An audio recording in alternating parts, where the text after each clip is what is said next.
વિદ્યાર્થી મિત્રો, હવે આપણે આજે ઉપવલયની હવે વાત શરૂ કરીએ છીએ. તો પહેલાં વ્યાખ્યા એની જોઈએ. ઉપવલય કોને કહેવાય? ઉપવલય એટલે જેના સમતલના કોઈ બે નિશ્ચિત બિંદુથી અંતરનો સરવાળો અચળ હોય એવા બિંદુઓનો ગણ.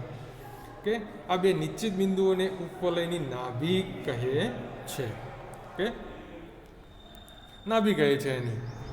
હવે જોઈએ આપણે કે કોઈ સમતલના બે આપણે નિશ્ચિત બિંદુઓ લઈએ. ધારો કે મારી પાસે અહીંયા બે બિંદુઓ છે F1 ને F2. આ બિંદુઓ છે એનાથી હવે કોઈ સમતલનું જો હું P1 બિંદુ લઉં તો P1નું F1 થી અંતર ને P1નું F2 થી અંતરનો સરવાળો ઓકે એ અચળ હોય. એટલો જ સરવાળો P2 માટે પણ થાય, એટલો જ સરવાળો P3 માટે થાય. આવો જો હું બધા જ બિંદુઓ જો ભેગા કરું સમતલમાં અને એનો ગ્રાફ દોરું તો મને એક આવા આકારનો એક ગ્રાફ મળે છે. એ ગ્રાફને જે મળે છે એ વક્ર જે બને છે એ વક્ર બીજું કશું જ નહીં આપણા માટે ઉપવલય છે. ઓકે, એટલે આવું ઉપવલય થાય છે. હવે બીજી વસ્તુ કે જે બે નાભીઓ થઈ F1 ને F2 જે નિશ્ચિત બિંદુઓ છે એને આપણે નાભી કીધી છે. ઓકે, હવે નાભીઓને જોડતા રેખાખંડના મધ્ય બિંદુને એનું કેન્દ્ર તરીકે લઈશું. પછી નાભીઓમાંથી પસાર થતી રેખાખંડ છે એને આપણે મુખ્ય અક્ષ કહીશું. કે એને આપણે શું કહીશું? મુખ્ય અક્ષ કાં તો પ્રધાન અક્ષ કહીશું. કેન્દ્રમાંથી પસાર થતો અને પ્રધાન અક્ષને લંબ હોય એવો જો કોઈ રેખાખંડ આપણને મળે તો એને આપણે ગૌણ અક્ષ તરીકે લઈશું. શું લઈશું? ગૌણ અક્ષ તરીકે લઈશું. અને પ્રધાન અક્ષનો જે અંત બિંદુઓ છે એને આપણે શિરોબિંદુઓ તરીકે લઈશું. ઓકે, જોઈએ તો આપણે આગળ આ ટાઈપની ગોઠવણ થાય છે કે બે નિશ્ચિત બિંદુઓ જે હતા F1 ને F2 એ આપણા શું થશે? નાભી થશે. એમનું મધ્ય બિંદુ જે થયું એ O કેન્દ્ર થઈ જાય. અને આ જે રેખાખંડ થયો કયો રેખાખંડ? AB થાય છે ને. તો આ AB રેખાખંડને આપણે શું કહીશું? પ્રધાન અક્ષ કહીશું. પછી પ્રધાન અક્ષનો જે શિરોબિંદુઓ થશે કયા? અંત્યબિંદુઓ જે A છે અને B છે એને આપણે શિરોબિંદુઓ તરીકે લઈશું. કેન્દ્રમાંથી પસાર થતી અને પ્રધાન અક્ષને લંબ છે એવી જે આ રેખા થઈ એ આપણે શું કહીશું? એની ગૌણ અક્ષ કહીશું. કે અને આ ગૌણ અક્ષના અંત્યબિંદુઓ થયા C અને D. કે મિત્રો, તો આટલી બધી બાબતો છે. ઓકે, કેન્દ્ર હંમેશા આપણે ઉગમ બિંદુ જ લઈએ છીએ. તો આ જે લંબાઈ થઈ છે ઓકે, તો ઉપવલયની આ બધી વાતો છે. તો આપણે હવે બે ટાઈપના ઉપવલય જે ભણવાના છે એની હવે આપણે વાત કરીએ. હવે જે આપણે બે ટાઈપના ઉપવલય ભણવાના છે એમાં પહેલો ઉપવલય છે એ આ ટાઈપનો છે. ઓકે, જે x અક્ષ પર છે અને બીજો છે જે આ ટાઈપનો છે જે y અક્ષ પર છે. કે જે પહેલો ઉપવલય છે એનું સમીકરણ આ ટાઈપ છે x² પ્લસ y² b² બરાબર 1 છે. જ્યારે જે બીજો ઉપવલય છે એનું સમીકરણ આ થશે x² b² વત્તા y² a² બરાબર 1 થશે. આ એના પ્રમાણિત સમીકરણો છે. ઓકે, હવે જે પહેલો એનો ગ્રાફ છે. હવે આ જે પહેલો ઉપવલય છે એના x અક્ષ સાથેના જો આપણે છેદ બિંદુઓ શોધીએ ઓકે, તો આપણે એ વખત y શું લેવો પડે? 0 લઈએ. જો y અહીંયા 0 મૂકીએ તો x² બરાબર a² થાય એટલે x ની બે કિંમતો મળે પ્લસ માઇનસ a. તો આપણને બે શિરોબિંદુ મળે છે, એક a0 બીજું -a0.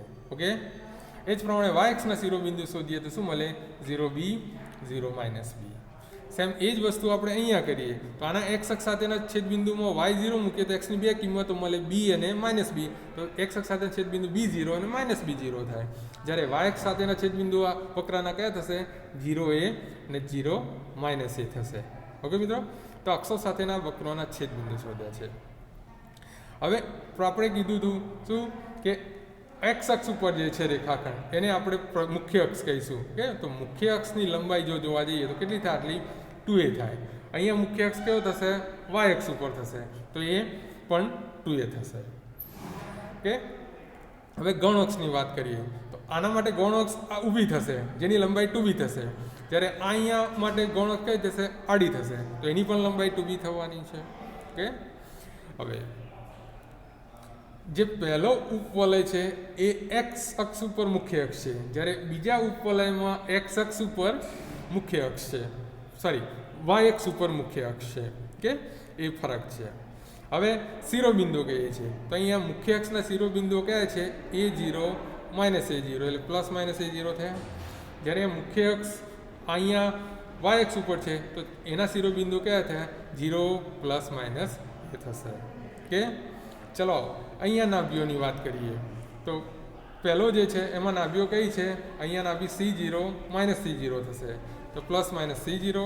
જ્યારે વાય એક્સ મુખ્ય અક્ષ ઉપર હોય તો એની નાભીઓ 0C 0 -C એટલે 0 પ્લસ માઇનસ C થશે કે. બીજી વસ્તુ નાભી લંબની લંબાઈ બે વક્રો માટે સરખી જ હોય છે. નાભી લંબની લંબાઈ 2b²/a થશે ઓકે.